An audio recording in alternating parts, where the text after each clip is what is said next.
Yeah, it's true. And I mean, if you come from a Hearthstone background, it makes sense that you haven't necessarily heard of all of these players, right? Because Battlegrounds has brought people in from all different walks of life. You know, they might have played different strategy games beforehand. We've had a couple of players when we were talking to them call out that they were pretty much exclusively arena players in Hearthstone before they came over to Battlegrounds, which of course is not really a format that gets a great deal of exposure in terms of, you know, household names in terms of Hearthstone. So this is just another opportunity for players to, you know, start building up a legacy, build up a name for themselves, build up a stream that you can actually get a whole bunch of viewers watching. Starting today, if anyone, you know, checks out one of these players who's doing well in the tournament, hops over from us to their stream, hey, you might have just got yourself +1 viewer for the rest of your streaming career, you know, and who knows what that can build up into. So it's a great opportunity for all of these players. It's true. And, you know, I'm really glad that you mentioned that a lot of players were coming from an arena background, because I always like to ask what skills carry on over. But we do have the first lobby, and already looking at these heroes, I'm not seeing any of the ones that recently got nerfed. No, but there is a Ragnaros in there, so there is that. I still think Rag is a pretty likely pick to have. Am I blind? Wait. Which one? Second bot? Syndragosa? That, I don't know if we're having a bit of a visual issue here. No, but look at the actual lobby as opposed to the graphics on the overlay. Look at the oh, sidebar sorry, in the lobby. I thought the overlay was gonna be correct. Okay, that is my mistake. We will get confirmation on what minions are banned out here, but for now we do have Fridorus at least starting off with Millhouse here. Millhouse is definitely one of my favorite heroes because the economy plays out so differently, and already having several minions on board gives him such an advantage in the early game. Yeah, for sure. Millhouse, all about efficiency. When you're sort of kind of new to the game, if you're kind of mid-rank MMR, you'll play turns with Millhouse, and you'll end your turn by rolling, or you'll end your turn with 1 gold left.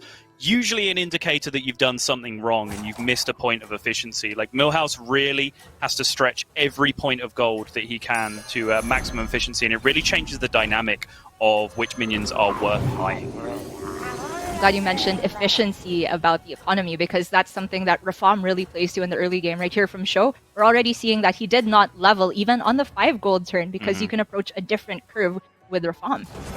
Yep, likely he will be leveling on the following turn, so he can steal another minion here with the hero power. Then on the following turn, he can level up for 2 gold, buy 1 more minion for 3 gold, and hero power as well for 1 gold to fill out his full 6. And he will already be approaching a full board of minions, and then he will try and go immediately up to Tavern 3 on the following turn, which is the turn that most players level to 3 anyway on the standard curve. So he catches right back up with the lobby while picking up a bunch of free minions in the early game. Very, very powerful hero. True. For Goddammit, this is a hero that tends to be kind of high rolly in my opinion too, the Rat King. You can never quite tell what buffs he's going to give you. Because it is buffing Murlocs, it justifies Goddammit buying a 1-star minion even though he is on the 2 stars. And this, at least the combined stats from the Rockwool Hunter's body itself plus the buff it gives to the Tide Hunter is actually pretty significant. It's just sad that he couldn't pick up anything stronger than the pack leader. Yeah, this is a tough decision as well. Obviously, Harvest Golem is a better minion than the Celemental, but the Celemental is value, extra money for you in the further turns, which when you're Rat King, you know, if you hit a particular shop with only like 4 or 5 gold left, you might want to double buy because you kind of hit that perfect roll on the buff type with your hero power. So the economy can be useful to you, but Dummit just choosing to go for max stats in the early game with the Harvest Golem, which I think is a good decision with your next fight against Rafam specifically, because you are expecting Rafam to be pretty strong around this point in the game, and you can see right there that decision of picking up the Harvest Golem was actually the difference between winning and losing that fight. Saves him so much health, and I have to say it's pretty rough for Show despite going for the aggressive start and not leveling that early, that he lost 2 combats in a row. And it was also a moment of very exciting moment to see where the first attack would hit for Rafam, because there was potential for him to triple with the Tide Hunter there. For this shop, nothing stands out as particularly strong. Do you think it's worth it to take the Overseer to buff his Imprisoner? Yeah, there's also the opportunity to take the Murkai as well, but the thing is it's a level turn, right? So if he wants to buy anything, that means skipping hero power. So I'm sure Sho will be checking out what Ragnaros is playing right now and how likely he is to be looking at a stealable minion, because he would have to sell again just to buy here, which would then mean he wouldn't be able to hero power.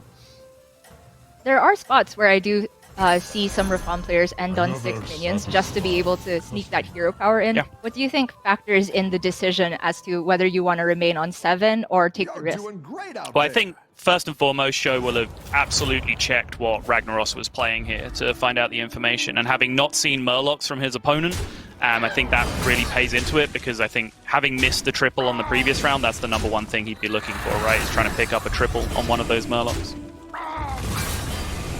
You see that Ragnaros is still going to be probably 2 turns off from completing the hero power after it got nerfed. Most people think that the average for Rag completion is around 9 gold now. As for Silvername, we do see that he is the one on the Maleficent and already picking up 2 Metal Tooth Leapers just for the body on them, because he hasn't actually used the Battle Cry on any other map. Yeah, that's right.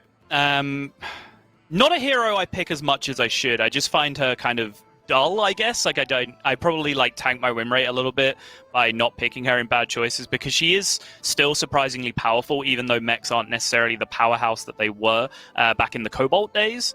But still, she does report of having a pretty powerful win rate overall, but just not a hero I get on with, so I probably should try picking her up a little bit more. But Silvername here certainly hasn't been hitting those juicy mechs, at least in the early game, but just the extra boost of stats. The difference between a 3-3 and a 4-4 in the early game is actually a very, very big deal, because other 4 health minions and other 3 health minions are so common that those breakpoints actually help you out a lot in the early game. So just those 2 small looking buffs are actually going to end up being quite important here for Silvername, I think. I do think he was desperately hoping to get a Deflectobot or something to really make this composition come together, though, because Silvername is down to the lowest in the lobby. He is, however, facing Goddammit, who is his partner, which is why he's not playing out the 7th minion and trying to facilitate a tie to the best of his ability. Yes, I think that was a pretty easy decision to make there as well, because Silvername would have had a tough choice otherwise, just in terms of gold efficiency as to which minion to play, because he would then need to sell. Like, he wants to play the Harvest Golem to buff his Death Rowls, and he wants to play the Water Droplet to buff his Elementals, but wouldn't want to play both while selling one of them that turn, because it would be inefficient on gold. So that, combined with what you were saying about just wanting to level the power levels and try and force the tie between himself and his partner, I think made that a pretty smart decision overall. It didn't quite work out, though, because Silvername did tank the damage there, and I'm sure that Goddammit would have rather lost some health than his teammate going all the way down to 13. But It's true. Taking a look at Bootylicious now, he has this Demon comp, but no Wrath Weavers to go with it, so I'm pretty sure he's going to be looking to transition off of something quite soon. He has still quite a bit of health, because Nosdormu does give you consistency to hit decent minions around the 2-star tavern, but now we do see him picking up some elemental synergy and putting the Divine Shield minion leftmost in order to get maximal usage out of the buff. This is a very interesting turn now for Silvername, with the triple available. Had the opportunity to try and take a 5-star there instead by selling the Water Droplet to potentially hit the level first, but chooses not to. Just takes the 4-star and does pick up a Security Rover for his troubles. Right. Second Crackling Cyclone also available if he wants it, but not quite the gold flexibility to go for it. And we do see here that his old Murkai is near useless on this board, and you might be wondering why not play the stronger minion in the Harvest Golem, but it's all about making sure that you have that extra gold for the next turn. Silvername knows that if he sold that minion and rolled, he wouldn't be able to buy anything anyway, so he's sacrificing a couple of stats just in the immediate turn in order to have more flexibility later on, and the Security Rover is putting in so much work here. And we saw there, Millhouse actually hit a Nomi on 9 gold, which is huge. Millhouse loves hitting those minions that scale off buying things from the tavern, because he can buy minions so much cheaper than everyone else. So Lil Rag, Caligos, Chef Nomi, all of those kind of cards play so nicely with Millhouse, and the fact that he's hit Nomi very early means that he's likely going to have plenty of time to scale it here.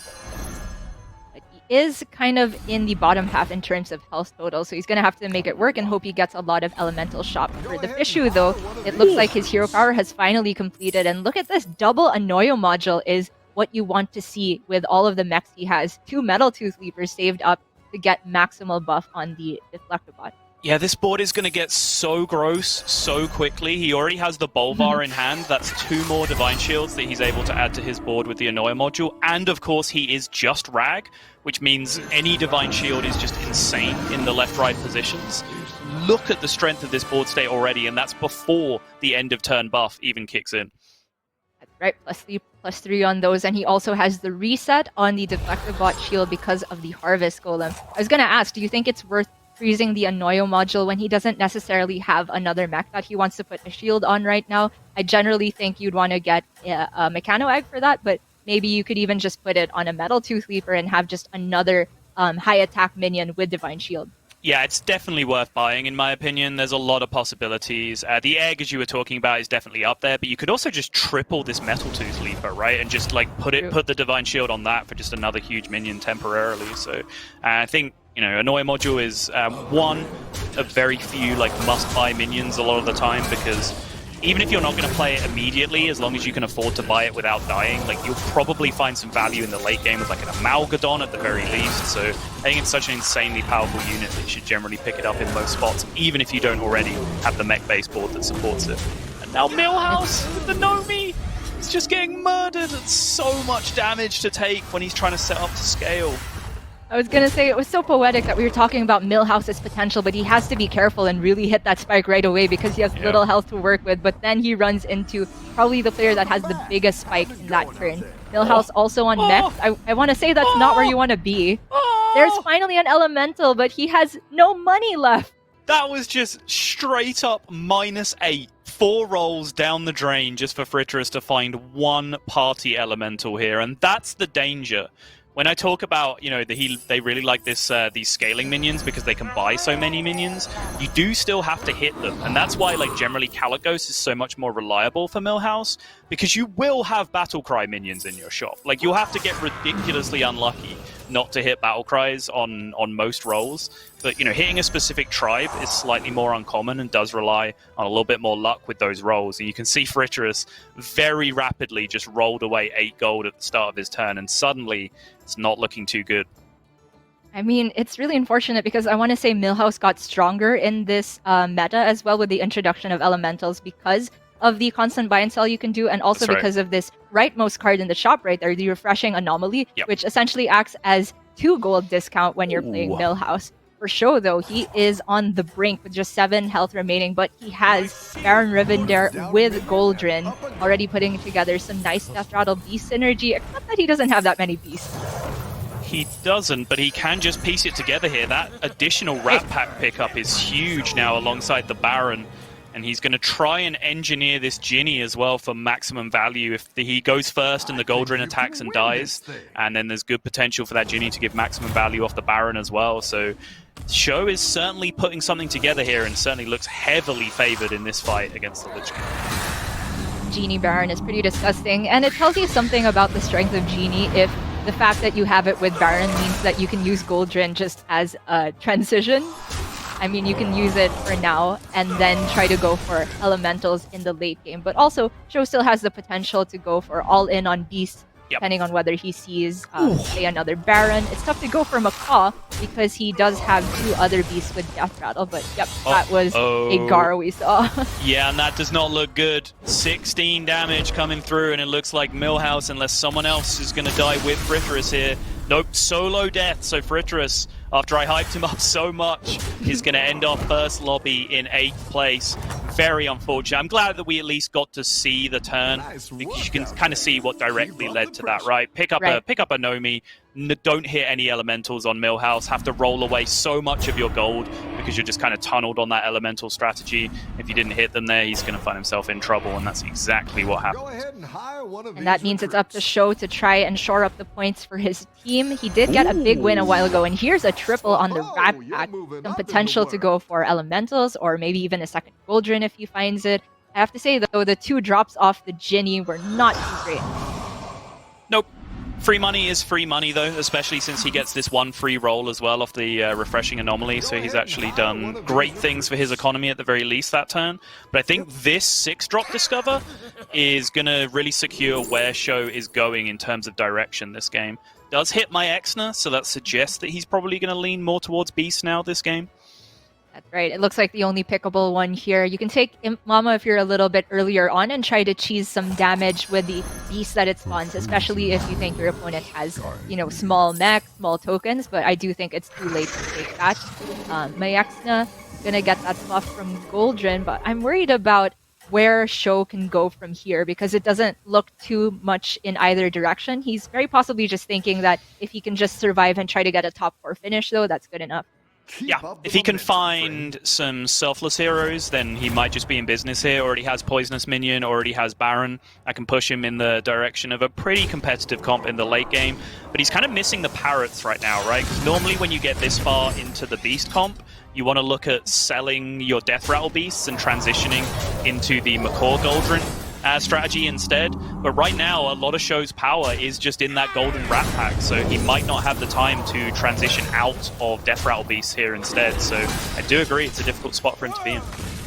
This fight matters so much because very possibly who loses here is just straight up out the lobby. And I was going to say, it's such a big deal that the Unstable Ghoul and the Khadgar had synergy with the Security Rover, but just the size of Show's other beasts will definitely take this, I believe. Especially since the Mayexna can one-shot the Junkbot, which is Silvername's last threat. Yep, basically every other minion just going to suicide into that giant Battle Master, and that means that these two trades are going to pick it up, but with that sequencing, that means the tie is going to be forced, and both of these players live to fight another day, and that's huge for both of them, because the Nozdormu was actually the player in the end that died that turn, so that tie is huge for both of those players. Really big that they get to have another chance, and also the fact that we end up on an even amount of players means that nobody will be facing a ghost this round. But god damn it, I want to say Little Rag is an insta-pick whenever I see it, but I don't quite see the rest of his board. I see the Savannah High main, so he's got to be thinking about Great Wolf too. Yeah, it's also very, very late in the game to be picking a 6-6. Like, how many turns are you actually going to have to be scaling the Little Rag up at that point? But yeah, with a Baron Beast board already, I think he's definitely in the Goldrin school of thought, even if it's not really adding that many significant buffs to the rest of his board right now. I thought we were playing that game where we're super zoomed in on the art, and as it zooms out, I realized what the pick is, and as I zoomed out and saw the Baron, this looked like the easiest Goldrin ever for Goddammit to pick. He is facing off against the Fishu, who is top of the lobby right now. I do wonder what his comp looks like. Well, just scaling back into what we saw when he was setting up, I think he just hit his hero power on the last time we saw him. Just scaling that into, yes, this. I was going to say, I imagine that the Rat King is going to find himself in some serious trouble here, just adding the stats to what we saw previously from Fishu. Big deal that the Soul Reaper was able to get a snipe on the poison. Maybe not so much of a big deal versus mechs compared to elementals, where the small poisons can just get eaten up by divine shields with this type of composition, or even the small tokens that are generated. Unfortunately, not enough damage goes through to that Harvest Golem, which means 19 attack goes into 20, and that's a great trade for the Fishu because it was all the way down at 2 health. And that means I think he is just going to clean things up very, very nicely from here. For Goddammit, though, it's good that he has quite a lot of health to work with, and with this Baron Beast strategy, you can still find direction later on if he hits the Macaws like you were talking about, trying to get Goldens, then he can scale further, but that does mark the end for Silvername, losing by a ton of minions to the Lich King. Which means we are now down to our top 4 with just XQN, Goddammit, Rogogene, and the Fishu left remaining in the lobby. And once again, meet the new boss, same as the old boss. It's looking set up, from what I can see, for Ragnaros to run away with this lobby, because he was not punished for that extra turn of setup time in the early game, and it's looking like his scaling might be tough to beat. That's true. It's not often that the mech scaling is the one to beat in the lobby, because a lot of the time I look at mechs as a comp that's pretty safe for top 4, but if there's anybody who went in on elementals a bit early on, then they can just make it so that one minion can eat up even 3 Deflectobot attacks here. Do we have room for this Bran, Gia? I'm such a Bran gamer. Like, I want it so badly whenever I see it. And it's just already there with an Argus, which sets you up so insanely for a Strong Shell later on, potentially. That is true. And any Metal Tooth Leaper suddenly becomes insane with Bran because it's all about attack buffs on these minions with bubbles. Another Annoya module too. That looks like it's going to land on the Foe Reaper real soon. That's right. He is facing off against teammate Rogojin, though.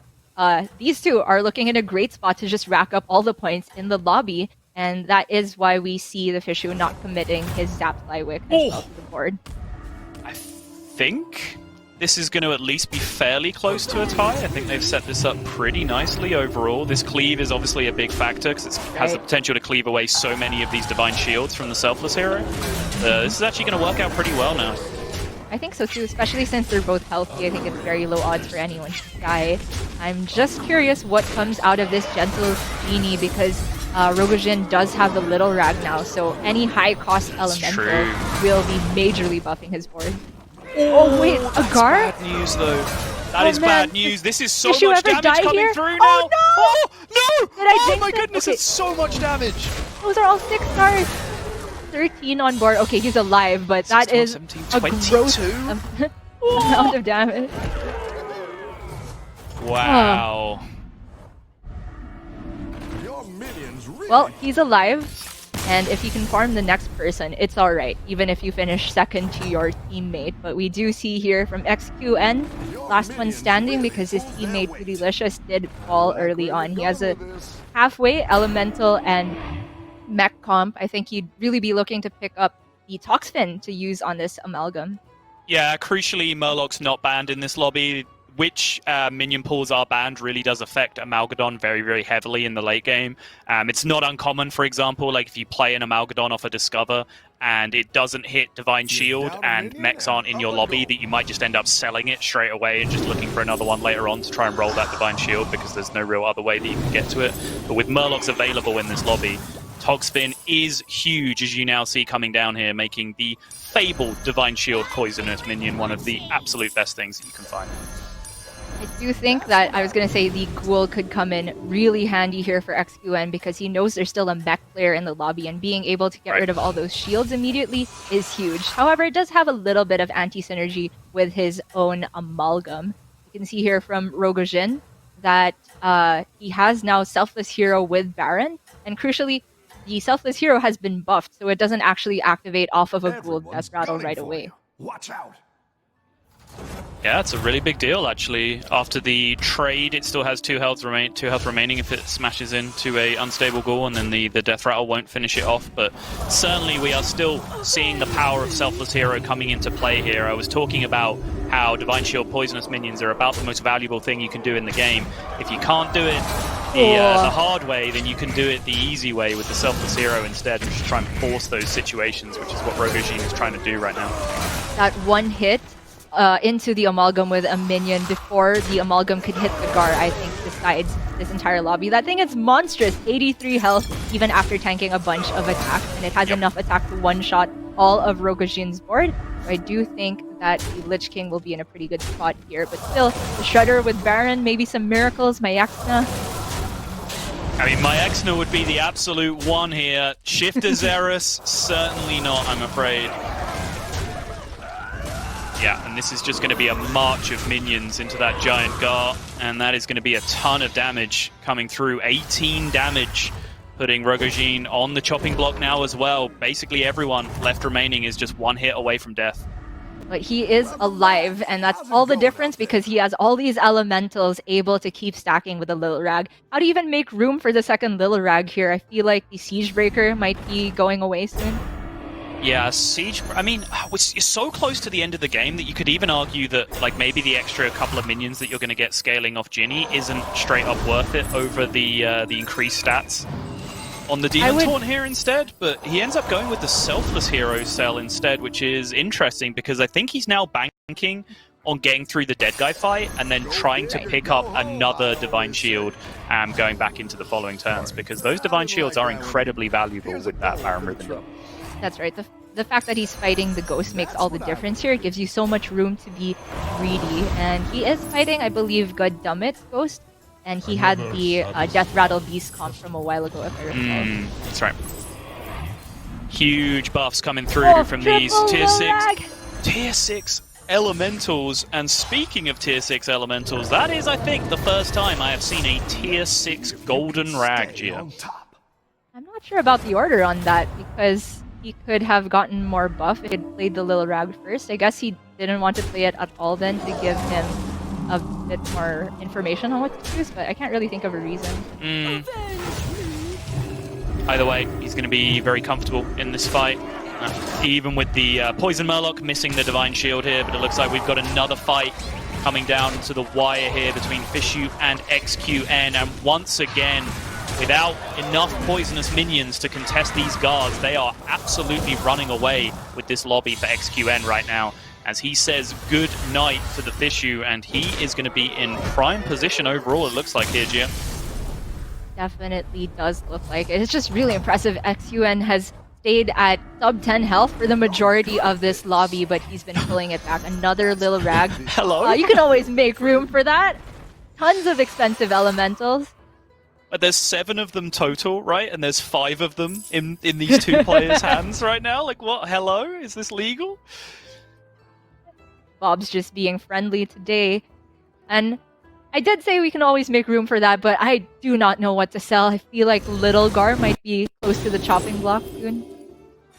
Yeah, I think, honestly, he's just holding it with the hope that he can pick up a triple. I really don't think he can sacrifice the board space here to be able to get through. I think it was just worth the buy on the off chance that he did pick up the triple.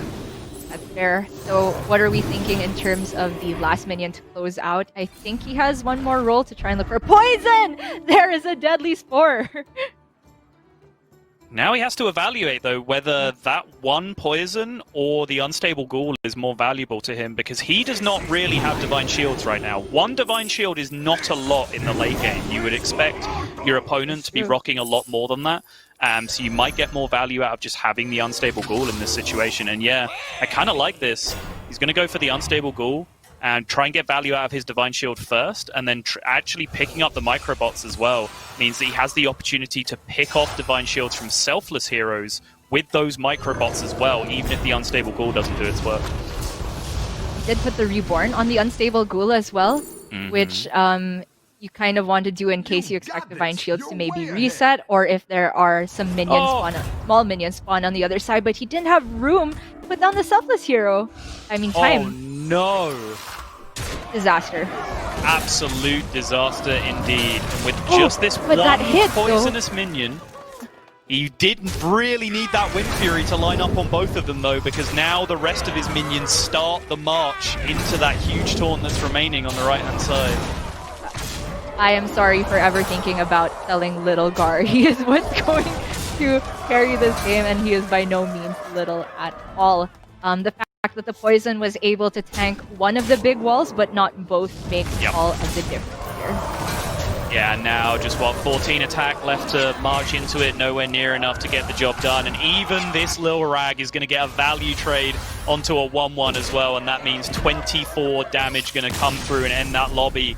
You got to have some questions over those last couple of turns from Rogojin, where it looked like he roped out and did not manage to get all the decisions through that he was looking for. And the result of that is that XQN on the Lich King is going to take first place in our very first lobby, Gia. That is really huge, especially since his teammate, I believe, finished 7th, Buddylicious. And they will average out here, but I do think in the grand scheme of things, it's the purple team that we should be congratulating here, because Rogojin and Fishu at 2nd and 3rd have definitely racked up enough points to be in the lead here. We do have to call out that bit of roping at the end. I want to say, even if you're playing alone on Battlegrounds, this current patch does have a little bit of lag with elementals, and now you have to communicate with your teammate as well on top of all of that. It is so many decisions to make in so little time. Yeah, and the game has a way of trolling you sometimes, right? Where you have a really tough decision at the start of your turn. So you take like 30, 40 seconds, like thinking about, oh, do I buy this? Do I tavern up? Do I roll? What do I do? And then suddenly, with 10 seconds remaining, you roll into like Tavern Tempest and you have Bran on the board. And suddenly, like, you have to do 25 things at the end of your turn through all of the animations as well. So it can happen, and it happens to the best of us. But of course, with as much as is on the line here as we have in this tournament, you really want those players to be completing those turns wherever possible.